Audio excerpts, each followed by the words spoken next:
நீங்க கோவை மாவட்டத்தை சேர்ந்த நபராக இருந்தால் இரவு நேரத்தில் கோவையில் யாருக்கும் லிஃப்ட் கொடுத்துடாதீங்க. கணபதி சரணம்பட்டிருக்குல நடந்த ஒரு அதிர வைத்த சம்பவத்தை பத்தி தான் நாம இன்னைக்கு பார்க்க போறோம். கோவை கணபதி பகுதியை சேர்ந்த 26 வயதான இளைஞர் ஒருவர் நல்லாம்பாளையம் பகுதியில் உள்ள தனியார் நிறுவனத்தில் வேலை செய்து வருகிறார்.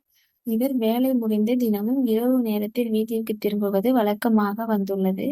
அதன்படி கடந்த 2 நாட்களுக்கு முன்பு அவர் வேலை முடிந்து இரவு 9 மணிக்கு நல்லாம்பாளையம் அருகே இருசக்கர வாகனத்தில் வீட்டிற்கு வந்து கொண்டிருந்தார். அப்போது திடீரென்று சாலை ஓரத்தில் நின்ற நபர் ஒருவர் அந்த வாலிபரிடம் லிப்ட் கேட்டிருக்கிறார். அதை பார்த்ததும் அந்த இளைஞர் இறக்கப்பட்டு தனது இருசக்கர வாகனத்தை நிறுத்தியதுடன் அந்த நபரையும் தனது வாகனத்தில் ஏற்றிச் சென்றுள்ளார். சிறிது தூரம் சென்ற பொழுது பின்னால் இருந்த அந்த நபர் திடீரென்று தான் மறைத்து வைத்திருந்த கத்தியை எடுத்து அந்த வாலிபர் கழுத்தில் வைத்திருக்கிறார். சத்தம் போட்டால் குத்தி விடுவேன், நான் சொல்லும் இடத்துக்கு செல் என்று மிரட்டியிருக்கிறார்.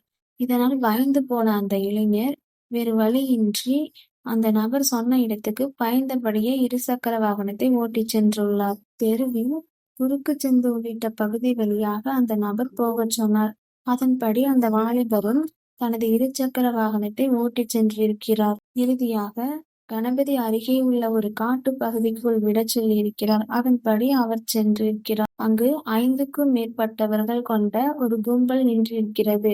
அங்கு சென்றதும் அந்த கும்பல் அந்த வாலிபரிடம் நகை பணத்தை உடனடியாக எடுத்துக்கொடு, இல்லை என்றால் உன்னை கொன்று விடுவேன் என்று மிரட்டியுள்ளனர். இதனால் பயந்து போன அந்த நபர் தன்னிடம் நகையோ பணமோ இல்லை என்று கூறியிருக்கிறார். அப்போது திடீரென்று அந்த கும்பல் அந்த வாலிபரின் வாயை பிளந்து ஒரு மாத்திரையை உள்ளே போட்டு தண்ணீரை ஊற்றியிருக்கின்றனர். அந்த மாத்திரையை அவர் சாப்பிட்டதும் அவருக்கு போதை ஏறியுள்ளது. உடனே அந்த கும்பல் உனது நண்பர்களின் செல்போனுக்கு தொடர்பு கொண்டு ஆன்லைன் மூலமாக ஒரு 50,000 பணத்தை அனுப்ப சொல் என்று மிரட்டியிருக்கின்றனர்.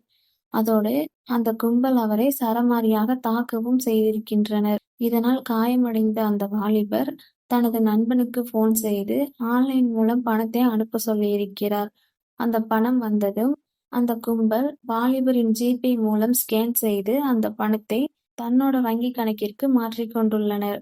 மீதமுள்ள 30,000 கொடுக்கவில்லை என்றால் விடமாட்டோம், மரத்தில் கட்டி வைத்து விடுவோம் என்று மிரட்டி கொண்டிருந்திருக்கின்றனர். இப்படி மிரட்டி கொண்டிருக்கும் பொழுது இதே போல வேறு ஒருவர் அதே போன்று மற்றொரு வாலிபரை கத்தியை காட்டி மிரட்டி இருசக்கர வாகனத்தில் அழைத்து வந்திருக்கின்றனர். உடனே அந்த கும்பல் 20,000 பறித்த வாலிபரின் செல்போனை அவரிடமே கொடுத்துவிட்டு புதிதாக வந்த வாலிபரிடம் பணம் பறிக்க சென்றது. அந்த நேரத்தில் பணத்தை பறிகொடுத்த அந்த வாலிபர் அந்த பகுதியிலிருந்து தப்பி ஓடி வந்துள்ளார். அந்த பகுதியில் மட்டும் ஒரே நாளில் 3 பேரிடம் இது போன்று பணம் பறித்துள்ளதாக தகவல் வெளியாகியுள்ளது. எனவே இது போன்ற கும்பல் மீது கடும் நடவடிக்கை எடுக்க வேண்டும் என்ற கோரிக்கை எழுந்துள்ளது. இதனிடையே இரவு நேரத்தில் தெரியாத நபருக்கு இருசக்கர வாகனத்தில் லிப்ட் கொடுத்து சிக்கிக்கொள்ள வேண்டாம் என்று போலீசார் அறிவுறுத்தி வருகின்றனர். நீங்கள் இரக்கத்தின் அடிப்படையில் லிப்ட் கொடுப்பவராக இருந்தால் உஷாராக இருங்கள், இறக்கப்பட்டு ஆபத்தில் சிக்கிக் கொள்ளாதீர்கள்.